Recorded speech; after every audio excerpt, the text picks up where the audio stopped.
Udah siang juga ya, kita mulai aja. Assalamualaikum warahmatullahi wabarakatuh. Waalaikumsalam warahmatullahi wabarakatuh. Selamat siang Ibu, salam sejahtera. Apa kabar Ibu? Alhamdulillah baik teh. Alhamdulillah. Terima kasih ibu-ibu sudah hadir di acara micro teaching konsep dasar PAUD ya Ibu. Kita ke pendahuluan terlebih dahulu.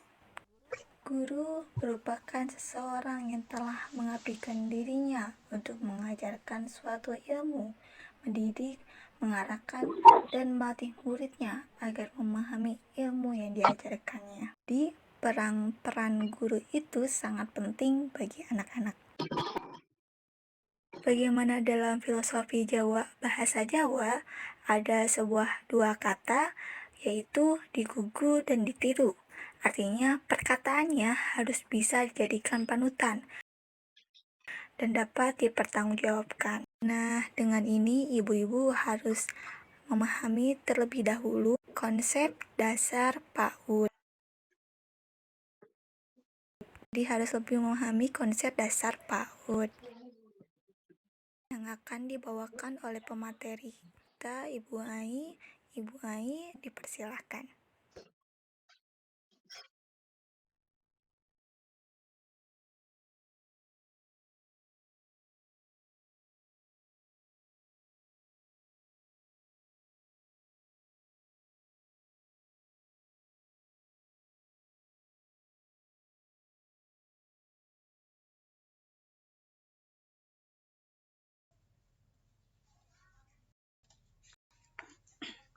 Assalamualaikum warahmatullahi wabarakatuh.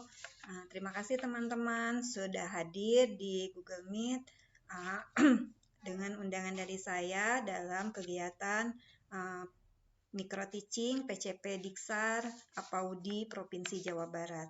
Saya Aituti Alawiyah akan membawa materi tentang konsep dasar pendidikan anak usia dini. Nah, apa saja yang ada di materi ini? Yang pertama yaitu sejarah PAUD, yang kedua pengertian PAUD, yang ketiga yaitu tujuan PAUD, yang keempat layanan PAUD, yang kelima landasan yuridis dan filosofisnya, yang keenam prinsip pembelajaran PAUD, yang ketujuh PAUD holistik integratif, dan yang kedelapan kurikulum merdeka PAUD. Saya berharap teman-teman setelah mengikuti paparan ini lebih memahami apa itu PAUD dan akan memberikan stimulus yang terbaik untuk anak-anak kita. Nah, sejarah PAUD itu yang saya temukan yaitu di sekitar TK pertama yang ada di dunia itu yaitu sekitar tahun 1840 yang didirikan oleh Friedrich Wilhelm Augustin Froebel di kota Blenheim, Jerman. Nah, sedangkan sejarah pendidikan anak usia dini atau TK itu, taman kanak-kanak itu ada di masa penjajahan Belanda, di masa penjajahan Jepang juga sudah ada. Tentunya ketika masa penjajahan, pendidikan anak usia dini itu hanya terbatas untuk kalangan tertentu saja. Sedangkan setelah kemerdekaan Indonesia, ada beberapa periode sejarah PAUD itu. Yang pertama di periode 1945 sampai 1965, yaitu ada Yayasan Pendidikan Lanjutan Wanita itu mendirikan Sekolah Pendidikan Guru TK Nasional. Nah, mulai saat ini berdirilah TK-TK yang ada di Nusantara ini semakin banyak gitu setelah kemerdekaan sampai tahun 65. Yang selanjutnya setelah di periode 1965 sampai 1998, pemerintah Indonesia bekerja sama dengan UNICEF yaitu dalam bentuk penyediaan dana dan konsultan bagaimana agar TK yang ada di Indonesia itu lebih baik lagi dalam pelayanan kepada anak-anaknya.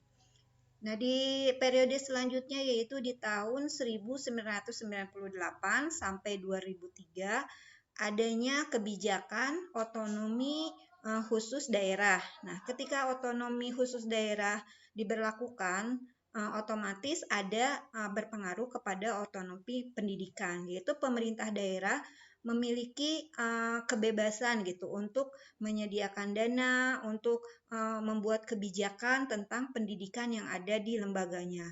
Nah, mulai saat ini PAUD non formal diperhatikan oleh pemerintah, baik pemerintah pusat maupun pemerintah daerah. Nah, di tahun 2003 sampai 2009, lahirlah Undang-Undang Nomor 20 Tahun 2003 tentang Sistem Pendidikan Nasional. Nah, pertama kalinya PAUD itu diatur secara khusus dalam pasal 1 butir 14, pasal 28. Ya, tentang PAUD itu jadi khusus pemerintah itu memberikan perhatian khusus. Jadi perhatian terhadap PAUD formal, non formal semakin meningkat dari pemerintah daerah maupun pemerintahan pusat. Dari periode yang terakhir, yaitu di periode 2009 sampai sekarang, ada lagi peningkatan yang lebih kita rasakan, yaitu bergabungnya PAUD formal dan non formal dengan adanya Direktorat Jenderal APAUDI, yaitu pendidikan anak usia dini, non formal dan informal. Apa itu PAUD? Nah, teman-teman sebagai guru PAUD tentu sudah hafal di luar kepala apa itu PAUD. Menurut Undang-Undang Nomor 20 Tahun 2003 tentang Sisdiknas bab 1 pasal 1 butir ke-14, PAUD adalah suatu upaya pembinaan yang ditujukan kepada anak 0 sampai 6 tahun yang dilakukan melalui pemberian rangsangan pendidikan untuk membantu pertumbuhan dan perkembangan jasmani dan rohani agar dapat memiliki kesiapan memasuki pendidikan yang lebih lanjut lagi. Dalam hal ini, yaitu anak siap masuk ke SD. Apa tujuan PAUD? Menurut UNESCO tahun 2005, tujuan PAUD itu ada 3 poin. Yang pertama yaitu pendidikan, bahwa PAUD itu bertujuan sebagai fondasi awal dalam meningkatkan kemampuan anak untuk menyelesaikan pendidikan lebih tinggi. Karena PAUD itu sebagai fondasinya untuk pendidikan yang selanjutnya. Yang kedua, tujuannya itu ekonomi dan sosial. Tujuan PAUD diadakan itu sebagai investasi yang menguntungkan untuk keluarga dan pemerintah. Upaya untuk menghentikan roda kemiskinan, yaitu melalui PAUD, pendidikan sejak dini diharapkan anak-anak ke depannya bisa hidup mandiri, bisa mencukupi kebutuhannya sendiri, dan menekan angka kemiskinan yang ada di Indonesia. Dan tentu saja di dunia juga. Yang ketiga yaitu tujuan PAUD itu sebagai hak dan hukum. Hak setiap anak untuk memperoleh pendidikan dijamin oleh undang-undang. Jenis layanan PAUD itu apa saja? Nah, tentu sudah mendengar ada beberapa, ada TK, ada TPA. Nah, inilah jenis layanan PAUD. Yang pertama yaitu formal. Formal itu ada taman kanak-kanak yang di bawah Dinas Pendidikan. Yang kedua yaitu Raudatul Atfal atau RA yang di bawah Departemen Agama. Nah, ada juga bentuk layanan PAUD itu non formal, yaitu kelompok bermain, taman penitipan anak, SPS, TAAM, TPQ, dan lain-lainnya. Ada juga layanan PAUD yang termasuknya informal, yaitu pendidikan keluarga. Jadi, pendidikan untuk anak usia dini itu ada di beberapa layanan, baik itu formal, non-formal, maupun informal. Nah, apa saja landasan hukumnya gitu PAUD itu? Yang pertama yaitu Undang-Undang 1945 Pasal 28B ayat 2 bahwa seluruh warga Indonesia berhak mendapatkan pendidikan. Yang kedua yaitu Undang-Undang Nomor 23 Tahun 2002 tentang Perlindungan Anak Pasal 9 ayat 1. Yang selanjutnya yaitu Undang-Undang Nomor 20 Tahun 2003 tentang Sisdiknas tadi yang tentang PAUD itu bagaimana PAUD standar PAUD itu berdirinya harus seperti apa. Permendikbud RI nomor 137 tahun 2014 tentang standar pendidikan anak usia dini. STTPA-nya seperti apa, standar pelayanannya seperti apa, ada di Permendikbud ini. Nah, yang selanjutnya yaitu Peraturan Pemerintah Nomor 60 tentang pengembangan PAUD holistik integratif. Nah, landasan filosofisnya ada beberapa tokoh dunia dan tokoh di Indonesia juga bahwa pentingnya pendidikan anak usia dini. Di sini ada Jean Jacob Russell dan Pestalozzi. Ini merupakan guru dan muridnya yang menerangkan bahwa pendidikan anak usia dini itu harus berdasarkan alam terbuka, di alam terbuka. Dan Probel juga menerangkan bahwa pendidikan itu lebih ditekankan pada pendidikan keluarga. Sedangkan Maria Montessori, karena latar belakangnya beliau ada seorang dokter, jadi pendidikan anak itu harus berdasarkan tahapan perkembangan anak. Di usia anak 3-4 tahun, anak harus bisa apa perkembangannya, dia bertambahnya usia, anak pun pengetahuan, kemampuan sosialnya juga harus bertambah. Sedangkan Piaget dan Vygotsky merupakan tokoh konstruktivisme, yaitu beliau menjelaskan bahwa anak-anak itu membangun sendiri pengetahuannya dari pengalaman yang dia miliki.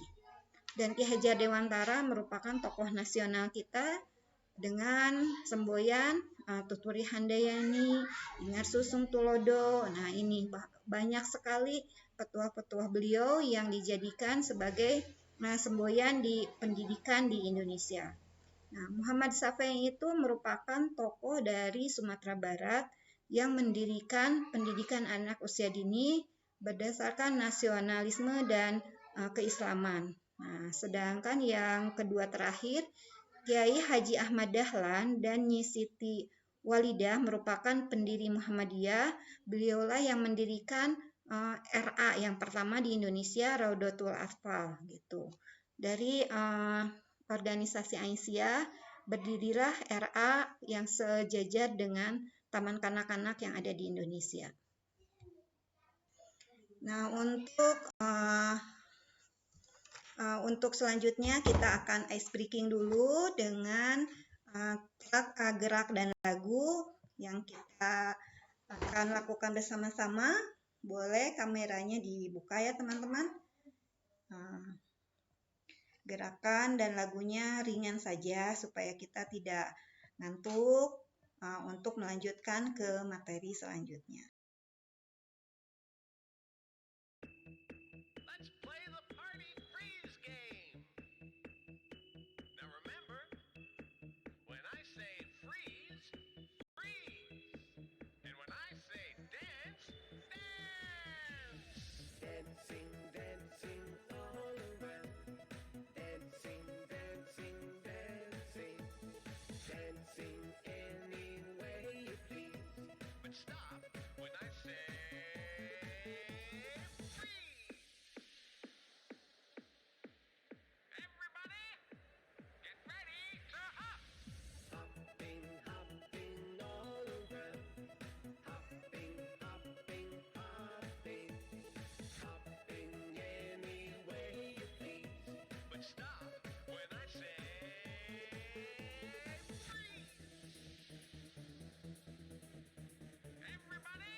anak mengikuti gerakan yang dicontohkan oleh gurunya tentunya. Ketika gurunya atraktif gitu, tentu anak-anak juga akan mengikuti. Kita lanjutkan dengan pemaparan materi. Ada beberapa slide lagi.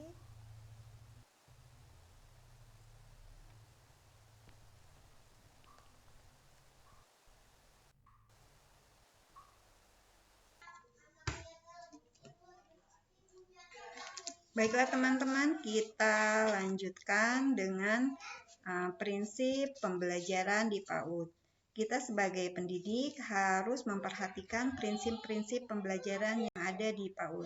Yang pertama yaitu belajar melalui bermain, karena belajarnya di PAUD itu melalui bermain, tidak mendrill seperti anak-anak di SD tingkat atas ataupun SMP tentunya. Yang selanjutnya yaitu berorientasi pada perkembangan anak, berorientasi pada kebutuhan anak, berpusat pada anak. Anaklah yang menjadi pusat perhatian pendidikan di anak usia dini. Pembelajarannya juga harus aktif, tidak membosankan bagi anak.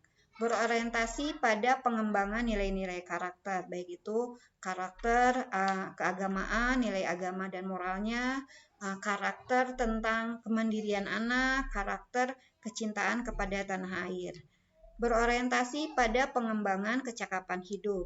Jadi bagaimana anak bisa hidup dengan mandiri, misalkan anak dibiasakan untuk makan dengan sendiri tanpa disuap, tapi dengan rapi. Anak juga makan diawali dengan membaca doa dan setelah makan pun berdoa.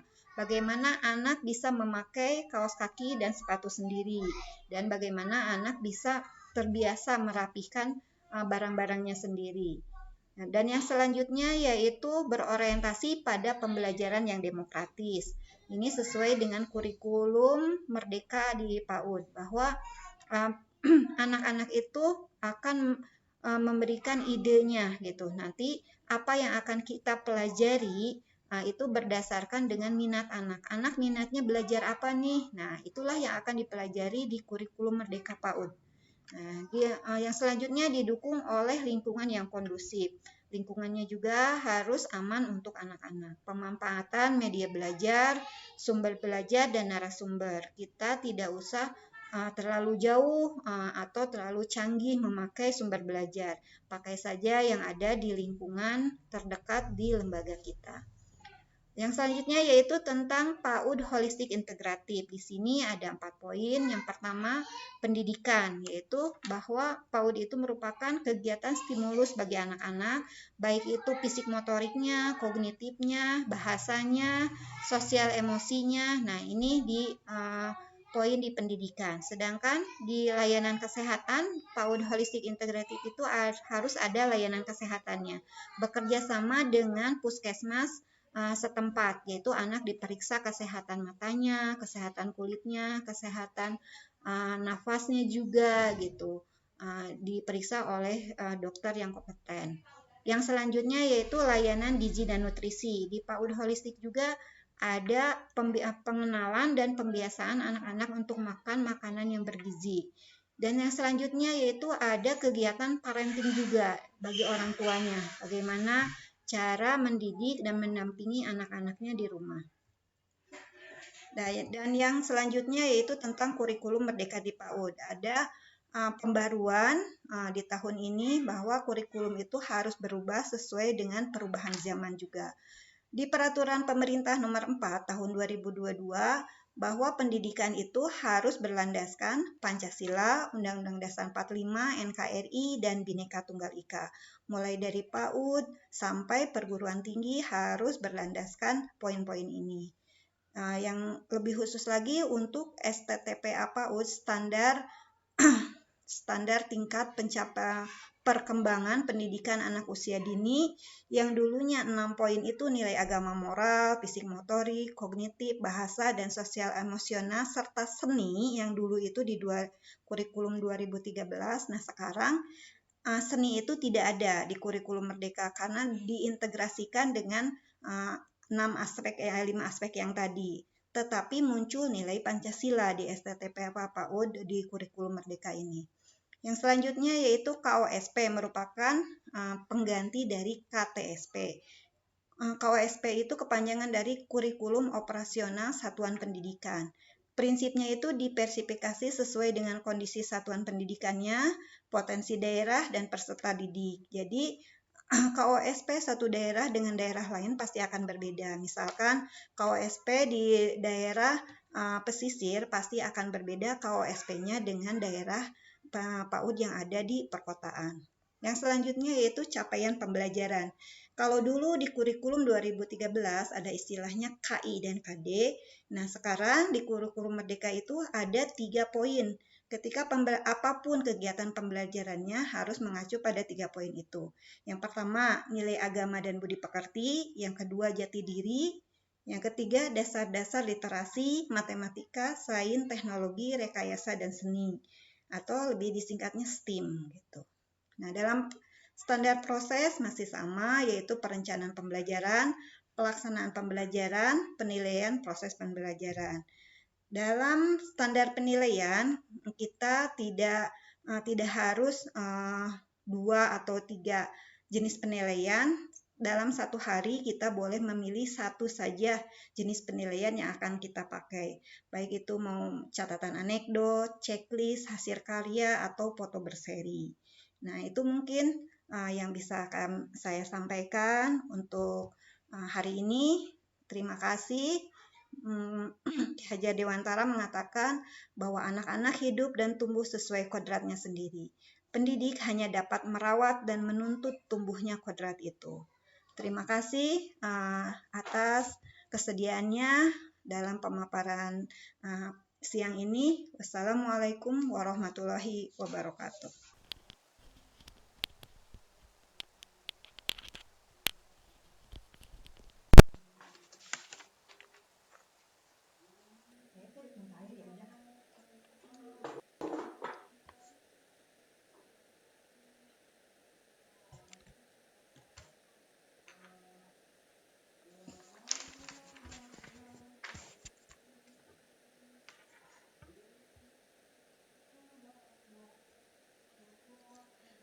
Oke Ibu, kita buka sesi tanya jawab ya Ibu. Silakan, ada yang mau dipertanyakan?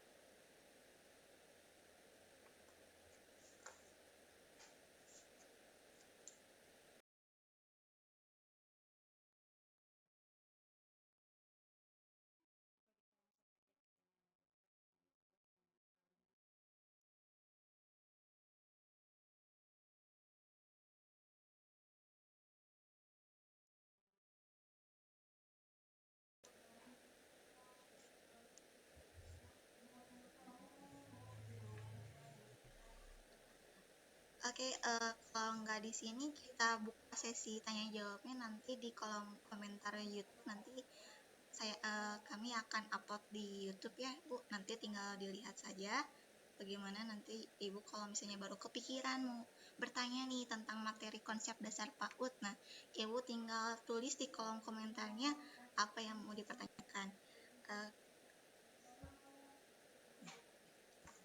Oke Ibu, karena udah selesai nih acaranya, alhamdulillah ya Bu. Untuk itu kami mohon izin dan mohon maaf atas ada kata-kata yang kurang berkenan di hati Ibu. Mohon dimaafkan ya Bu ya. Assalamualaikum warahmatullahi wabarakatuh. Waalaikumsalam.